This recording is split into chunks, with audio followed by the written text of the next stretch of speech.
ಲಕ್ಕುಂಡಿಯಲ್ಲಿ ಉತ್ಖನನದ ವೇಳೆ ಮೂಳೆಗಳು ಪತ್ತೆಯಾಗಿವೆ. ಕೋಟೆ ವೀರಭದ್ರ ದೇವಸ್ಥಾನದ ಆವರಣದಲ್ಲಿ ನಡೀತಾ ಇರುವಂತಹ ಉತ್ಖನನ ಕಾರ್ಯ ಈ ಸಂದರ್ಭದಲ್ಲಿ ಮೊನ್ನೆಯಿಂದಲೂ ಕೂಡ ಗಮನಿಸ್ತಾ ಇದ್ದೀವಿ. ಕೆಲವೊಂದಷ್ಟು ಐತಿಹಾಸಿಕ ಒಂದಷ್ಟು ವಸ್ತುಗಳು ಸಿಕ್ಕಿದ್ವು, ಬಟ್ ಈಗ ಮೂಳೆಗಳು ಪತ್ತೆಯಾಗಿವೆ. 6ನೇ ದಿನದ ಉತ್ಖನನದ ವೇಳೆ ಮೂಳೆ ಚೂರುಗಳು ಪತ್ತೆಯಾಗಿರುವಂಥದ್ದು ತೀವ್ರ ಕುತೂಹಲ ಮೂಡಿಸಿವೆ. ಈ ಮೂಳೆಗಳ ಚೂರುಗಳು ಸೂಕ್ಷ್ಮವಾಗಿ ಮೂಳೆ ಚೂರುಗಳೆಲ್ಲವನ್ನೂ ಕೂಡ ಸಂಗ್ರಹಿಸಿದ್ದಾರೆ ಸಿಬ್ಬಂದಿ.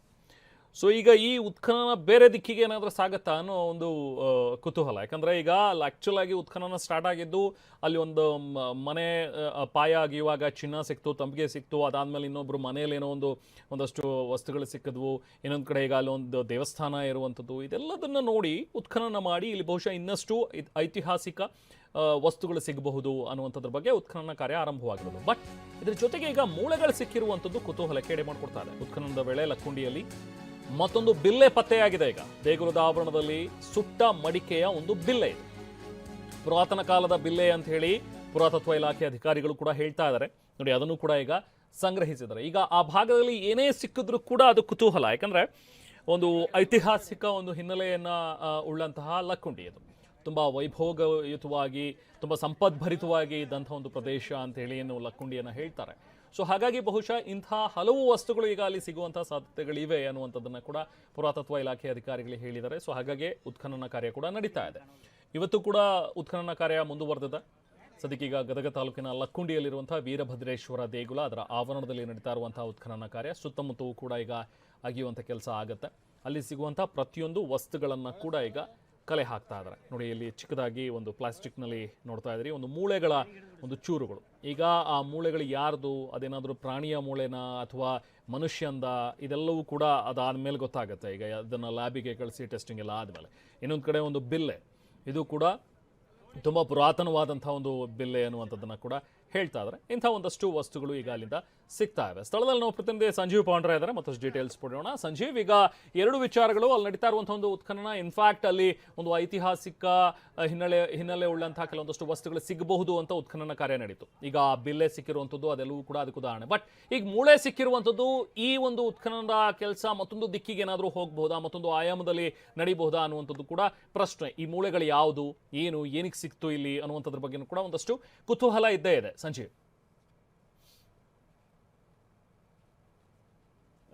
ಎಸ್ ರೆಹಮಾನ, ಏನು ಲಕ್ಕುಂಡಿ ಗ್ರಾಮದ ಕೋಟೆ ವೀರಭದ್ರೇಶ್ವರ ದೇವಸ್ಥಾನದಲ್ಲಿ ನಡೀತಾ ಇರೋ ಉತ್ಖನನ ಇವತ್ತು 6ನೇ ದಿನ ಕಾಲಿಟ್ಟಿದೆ. ಜೊತೆಗೆ ಕ್ಷಣಕ್ಕೂ ಅಂದರೆ ಪ್ರತಿದಿನಕ್ಕೂ ಕೂಡ ಒಂದು ವಿಶೇಷವಾದಂಥ ವಸ್ತುಗಳು ಈ ಒಂದು ಜಾಗದಲ್ಲಿ ಪತ್ತೆ ಆಗ್ತಾ ಇದ್ದಾವೆ.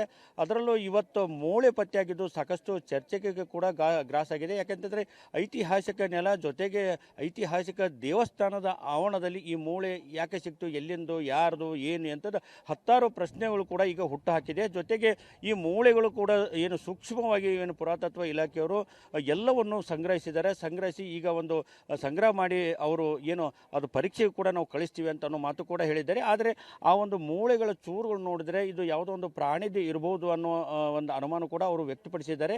ಒಟ್ಟಾರೆಯಾಗಿ ಆ ಒಂದು ಪರೀಕ್ಷೆ ನಂತರವೇ ಅದು ಅಧಿಕೃತವಾಗಿ ನಾವು ಇದರದ್ದೇ ಅಂತ ಹೇಳೋಕ್ಕೆ ಸಾಧ್ಯ ಆಗುತ್ತೆ ಅನ್ನೋ ಮಾತು ಕೂಡ ಹೇಳಿದ್ದಾರೆ. ಈಗ ನಾವು ಆ ಒಂದು ಸ್ಥಳದಲ್ಲಿದ್ದು ನೋಡು, ಇಲ್ಲಿ ಕೂಡ ಏನು ಇವತ್ತು ಮತ್ತೊಂದು ಸಣ್ಣ ಪ್ರಮಾಣದ ಒಂದು ಏನು ಪುರಾತನವಾದಂಥ ವಸ್ತು ಕೂಡ ಸಿಕ್ಕಿದೆ. ಯಾಕೆಂದರೆ ಅದು ಬಿಲ್ಲೆ ಅನ್ನುವಂಥದ್ದು ಕೂಡ ಈ ಅಧಿಕಾರಿಗಳನ್ನು ಸ್ಪಷ್ಟಪಡಿಸಿದ್ದಾರೆ. ಅದು ಕುಂಟಬಿಲ್ಲೆ, ಆಗಿನ ಕಾಲದಲ್ಲಿ ಏನಿರುತ್ತಲ್ಲ ಮಡಿಕೆಯಿಂದ ಅದು ಸುಟ್ಟಂಥದ್ದು ಆ ಒಂದು ಬಿಲ್ಲೆ, ಅದು ಕುಂಟಬಿಲ್ಲೆ ಅಂತೇಳಿ ಹೇಳಲಾಗ್ತಿದೆ. ಆಗಿನ ಕಾಲದ್ದು, ಅದು ಒಂದು ಪುರಾತನ ಕಾಲದ್ದು ಈಗ ಸಿಕ್ಕಿದೆ ಅಂತ ಈಗಾಗಲೇ ಅಧಿಕಾರಿಗಳು ಸ್ಪಷ್ಟಪಡಿಸಿದ್ದಾರೆ.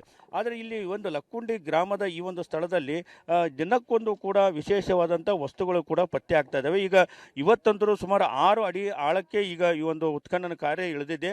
ಇನ್ನೂ ಒಂದು 2 ರಿಂದ 3 ಅಡಿ ಹೋದ ನಂತರ ನೈಜ ಲಕ್ಕುಂಡಿ ಇಲ್ಲೊಂದು ಪ್ರತ್ಯಕ್ಷ, ಆ ನಂತರವೇ ಇನ್ನೂ ಹೆಚ್ಚಿನ ಪ್ರಮಾಣದಲ್ಲಿ ಏನು ಪುರಾತನವಾದಂಥ ವಸ್ತು ಸಿಗ್ಬೋದು. ಜೊತೆಗೆ ಆ ಒಂದು ಇಲ್ಲಿ ಅಧಿಕಾರಿಗಳು ಹೇಳೋ ಪ್ರಕಾರ ಇನ್ನೊಂದು 3-4 ಅಡಿ ಹೋದರೆ ಒಂದು ನೈಜ ಲಕ್ಕುಂಡಿ ಸಿಗುತ್ತೆ. ಜೊತೆಗೆ ಏನು ಈ ದೇವಸ್ಥಾನ ಒಂದು ಏನೇನು ಪಕ್ಕದಲ್ಲಿ ಬಾವಿ ಇದೆ, ಆ ಒಂದು ಬಾವಿ ತೋರಿಸ್ತೀವಿ, ಆ ಒಂದು 2 ನಡುವೆ ಒಂದು ಮೆಟ್ಟಲು ಇದೆ ಅಂತ ಹೇಳ್ತಾರೆ. ಆ ಒಂದು ಮೆಟ್ಟಲು ಏನಾದರೂ ಪತ್ತೆ ಆದರೆ ಮುಂದೆ ಬಹಳಷ್ಟು ಏನು ವಿಸ್ಮಯಗಳು ಕೂಡ ಇರುವ ಸಾಧ್ಯತೆ ಇದೆ ಅನ್ನೋದು ಕೂಡ ಹೇಳಿದ್ದಾರೆ. ಯಾಕಂದರೆ ಆ ಒಂದು ಮೆಟ್ಟಲು ಕಂಡ್ರೆ ಆ ಅದ್ರ ಕೆಳಗೆ ಮತ್ತೆ ಏನಿದೆ, ಅದ್ರ ಕೆಳಗೆ ದೇವಸ್ಥಾನ ಇದೆಯಾ, ಯಾವ ಕಾಲೇಜ್ ಇದೆಯಾ ಅನ್ನೋದು ನಾವು ಉತ್ಖನನ ಮಾಡಬೇಕಾಗುತ್ತದೆ ಮತ್ತು ಆಳಕ್ಕೆ ಇಳಿಬೇಕಾಗತ್ತೆ ಅಂತನೂ ಕೂಡ ಮಾತು ಕೂಡ ಈಗ ಹೇಳ್ತಾ ಇದ್ದಾರೆ. ಒಟ್ಟಾರೆಯಾಗಿ ಇಲ್ಲಿ ಒಂದು ಲಕ್ಕುಂಡಿಯಲ್ಲಿ ಕೇವಲ ಚಿನ್ನದ ಏನು ಭಂಡಾರ ಮಾತ್ರ ಅಲ್ಲ, ಇಲ್ಲಿ ಕಲೆಗಳ ಭಂಡಾರ ಕೂಡ ಇದೆ.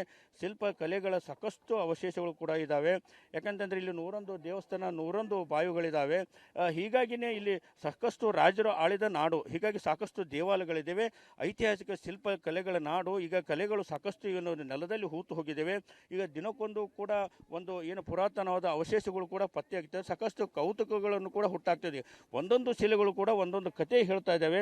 ಹೀಗಾಗಿ ಇಲ್ಲಿ ಸಾಕಷ್ಟು ಶ್ರೀಮಂತಿಕೆ ನಾಡು ಏನಂತ ಹೇಳಿದ್ರೆ ಆ ಒಂದು ನಾಡಿಗೆ ಪುಷ್ಟಿ ಎಂಬತ್ತೆ ಸಾಕಷ್ಟು ವಸ್ತುಗಳು ಈಗ ಸಿಗ್ತಾ ಇದ್ದಾವೆ. ಒಟ್ಟಾರೆಯಾಗಿ ಇದು ಲಕ್ಕುಂಡಿ ಗ್ರಾಮದಲ್ಲಿ ನಡೀತಿರುವ ಉತ್ಖನನ ತೀವ್ರ ಕುತೂಹಲ ಮತ್ತು ಕೌತುಕವನ್ನು ಹುಟ್ಟಾಕಿದೆ ಅಂತ ಹೇಳ್ಬೋದು. ರೈಮಾನ್, ಥ್ಯಾಂಕ್ ಯು ಸಂಜಯ್.